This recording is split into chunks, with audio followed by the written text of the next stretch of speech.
السلام عليكم ورحمة الله وبركاته. أصحابتك وحرن جنالك مركز السود وواضح أدي هذا ومهتسنتي muuqaalkan waxaan rabaa inaan idinku wadaago shaqada dawladda Mareykanka ah oo maanta dib loo furay kadib markii xirneed 43 maalmood kadib markii xalay sharcigii miisaaniyadda dawladdu ay ku sii shaqeynaysay aqalka wakiiladu ay meel mariyeen madaxweyne Trumpna uu isla xalay qalinka ku duugay yaa dhinaca dimuqraadiyiinta u codeeyay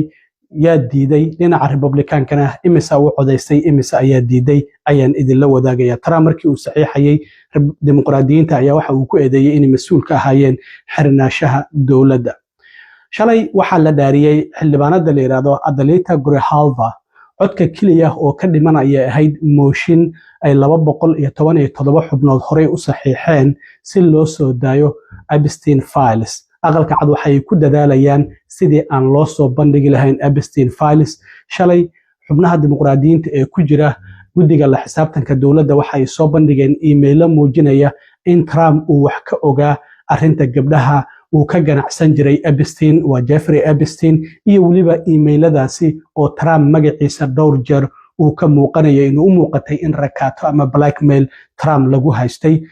sidoo kale afayeenka aqalka wakiilada Mike Johnson markii xalay la ansixiyay sharcigii miisaaniyadda dawladda dib loogu furi lahaa oo ay ku shaqeyn lahayd waxa uu ka dhawaajiyay in cod loo qaadi doono in Epstein Files la shaaca laga qaado shacabka loo soo bandhigayo in kale toddobaadka soo socda muxuu yahay dadaalka aqalka cad ay ku bixinayaan in qaar ka mid ah xubnaha Republicaanka ee saxiixay mooshinka lagu soo bandhigayo Epstein Files inay codkooda dib ula laabtaan shalay aqalka cad xubin ka mid ah xubnaha Republicaanka ee saxiixa ayaa loogu yeeray oo kulan qaasa qolka situation roomka lagu leeyahay xubintaasi maxay tahayna sidoo kale waan idin la wadaagaya Trump waxa uu leeyahay maadaama dawladda dib loo furay dimuqraadiyiinta hadda waxay doonayaan haddana mar kale inay dadka ku mashquuliyaan Epstein Files waxa uu ka soo qoray qoraallo kala duwan oo bartiisa Truth Socialka arrimahaas ayaan idin la wadaagaya shaqada dawladda Mareykanka ayaa xalay dib loo furay kadib markii ay xirneed muddo 43 maalmood waa muddadii ugu dheereyd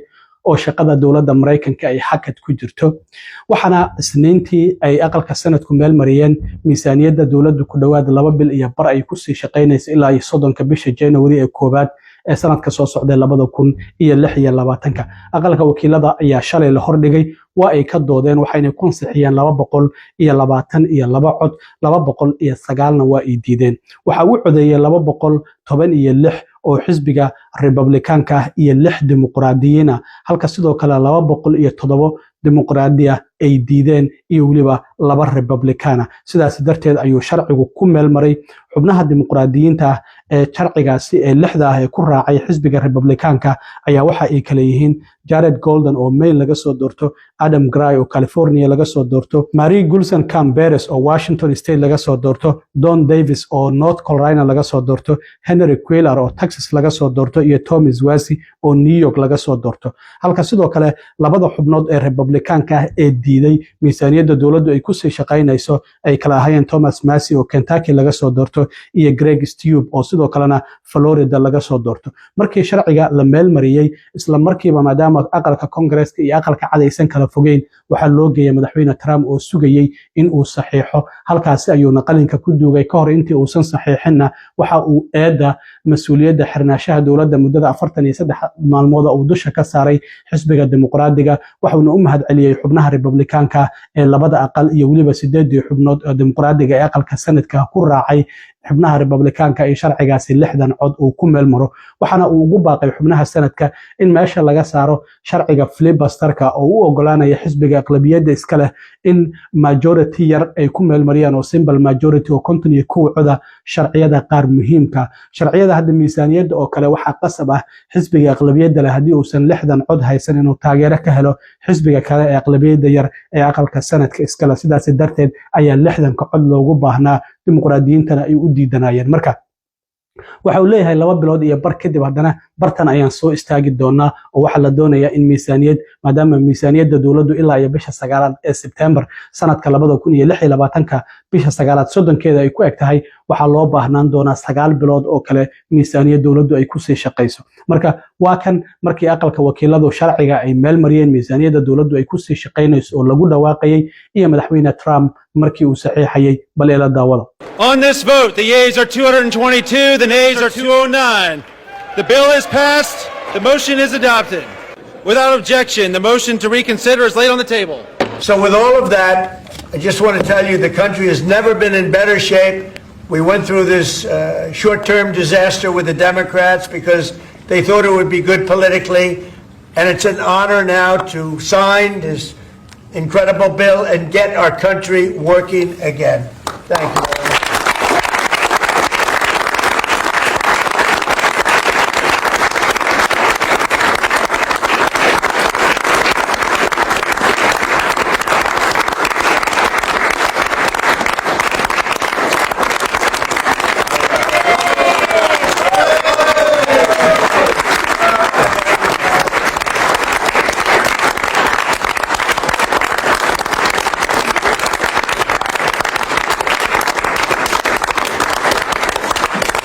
shalay aqalka wakiilada markii kalfadhigooda ay soo xaadireen waxaa fursad heshay xildhibaanad Adalita Grijalva oo doorasho qaasa oo ka dhacday degmada 7 ee gobolka Arizona 23 bishii 9 ee September lagu soo doortay 53 maalmood oo aqalka wakiilada aysan wax kulana yeelan waxa ay sugaysay in la dhaariyo xitaa afayeenka aqalka wakiilada dacwad ayay ka gudbisay marka shalay ayay fursad u heshay markii Congress-ka uu furmay in la dhaariyo waxana dhaariya afayeenka aqalka wakiilada Mike Johnson hadalkeedii ugu horeeyay oo ay jeedisay kadib markii la dhaariyo xubnaha aqalka wakiilada ay ka hor jeedisayna waxa ay ku sheegtay in codkeeda ay ku dareyso 217 xubnood oo ka tirsan aqalka wakiilada kuwaasi oo saxiixay mooshin lagu soo bandhigayo Epstein Files ninkii sanadkii 2019 xabsi ku yaala New York isku dhex dilay isla markaana gabdhaha da'da yar ka ganacsan jiray oo madaxda dadka taajiriinta iyo kuwa madaxda ah ka kiibin jiray marka waxa ay sheegtay in ay diyaar u tahay in codkeeda ay ku beeriso mooshinkaasi cadaaladana waxay tiri maalin kale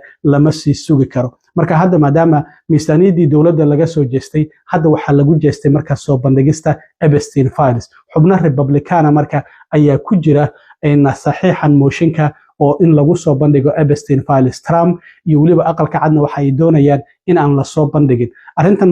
markii hadalkeeda ay jeedinaysay Adalita Grijalva oo kursigan ka bedeshay aabaheed Rahul Grijalva oo bishii Maaj ee sanadkan geeriyooday isagoo 77 jir ah ilaa iyo 2003 kursiga degmada 7 ee gobolka Arizona soo metelayay ayaa waxa ay sheegtay in ay saxiixayso mooshinkaasi cadaaladna ay u raadinayso dhibanayaashii uu jirkooda ka ganacsan jiray ninkii ahaa Jeffrey Epstein iyadoo arrimahaasi ka hadlaysayna waxay tiri That is why I will sign the discharge petition right now to release the Epstein files. Justice cannot wait another day. marka Jeffrey Epstein arrintiisa shalay guddiga la xisaabtanka ee aqalka wakiilada xubnaha dimuqraadiyiinta ku jira waxay soo bandhigeen email isku direen ninkii Jeffrey Epstein ahaa iyo haweeneyda la yiraahdo Ghislaine Maxwell oo hadda xabsi 20 sano ah gobolka Texas ku qaadanaysa ay isweydaarsadeen magaca Donald Trump madaxweynaha hadda xilka haya ayaana emailadaasi dhowr mar ka soo muuqanaya hadda emailkan kale oo bishii Abriil ee sanadkii 2011 oo Jeffrey Epstein uu u diray Ghislaine Maxwell waxa ka muuqanaysa in uu leeyahay eyga kaliya oo aan wali qaylin waa Donald Trump marka waxa uu leeyahay qofka kaliya oo aan wali hadlin oo afkiisa uu xiran yahay waa Trump maxaa yeelay qofka magaceeda waa la qariyay waxa uu leeyahay qof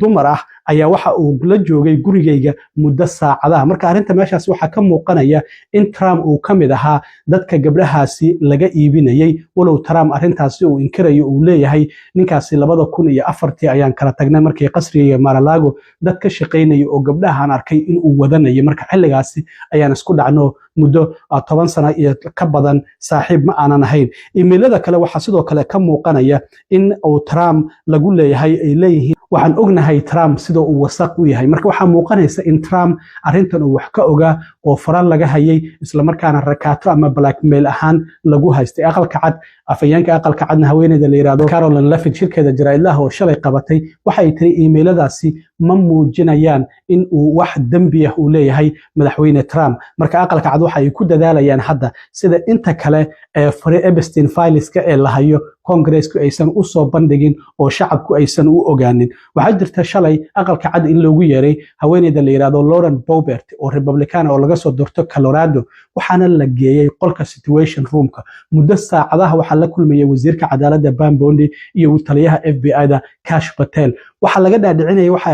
waxay ka mid tahay 218 xubnood oo saxiixay mooshinka Epstein Files lagu soo bandhigayo marka waxa la dhahayay codkaada ama saxiixaada dib ula laabo ilaa ay hadda weli ma aysan la laabanin laakiin aqalka cad waxay isku dayayaan in qaar ka mid ah xubnaha Republicaanka ay ka dhaadhiciyaan in saxiixaasi mooshinkaasi ay saxiixooda ay dib ula laabtaan marka waxaana xalay markii sharcigii miisaaniyadda dowladda la meel mariyay afayeenka aqalka wakiilada Mark Johnson uu sheegay maadaama hadda mooshin ay saxiixeen 218 xubnood oo ka tirsan aqalka wakiilada waxaa la soo hordhigi doonaa mooshinkaasi aqalka wakiilada toddobaadka soo socda marka haddii la ansaxiyo sanadka ayuu u gudbayaa sanadka aqlabiyadiisana Republicaanka ayaa leh marka ma laga yaabaa in xubno ka tirsan aqalka sanadka ay dimuqraadiyiinta ay ku raacaan in Epstein files shacabka loo soo bandhigo aqalka cad ee Trump waxay diidayaan in la soo bandhigo maadaama magaca Trump hadda emailladii shalay la soo bandhigay uu dhowr jeer ka soo muuqday oo la og yahay in isaga iyo ninkaasi ay saaxiibo ahaayeen oo ay in muddo ah wada socdeen Trump marka bartiisa Truth Socialka qoraaladan ayuu ku soo qoray oo uu leeyahay dimuqraadiyiintu hadda waxay isku dayayaan in dadka u weeciyaan dhinaca Jeffrey Epstein arrimahaasi oo been abuura maadaama hadda shutdownkii dowladda laga baxay oo 1.5 trilyan ay muddadaasi 43 maalmood dowladda Mareykanku ay qasaartay waxay dimuqraadiyiintu hadda isku dayayaan in Jeffrey Epstein ay u isticmaalaan in dadka fikirkooda hadda ay u weeciyaan isla markaana maadaama dowladda xiritaankeedii uu meesha ka baxay marka waxa uu leeyahay maadaama iyagu dowladda ay xireen inkastoo shacabka Mareykanku ay Republicaanka ku eedeynayeen xirnaashaha dowladda maadaama labada aqal iyo aqalka cadba ay Republicaanku hadda gacanta ku hayaan laakiin Trump isagu waxa uu ku eedeynayaa in xisbiga dimuqraadiga ay mas'uul ka ahaayeen marka waxa uu leeyahay hadda dhinaca marka waxay doonayaan dadka fikirkooda inay u weeciyaan ama attentionkooda ama dareenkooda ay u weeciyaan dhinaca Jeffrey Epstein fileska oo ah files aan jirin oo been abuura walow ay jiraan oo hadda dokumentiyo aad u fara badan la soo bandhigay laakiin kuwa fara badan ayaa qarsan oo la doonaya shacabku inay ogaadaan aad iyo aad u mahadsantiin asxaabta intaan mar kale kulmi doono waa saaxiibkeen cilmi waro idin la sida iyo nabadgelyo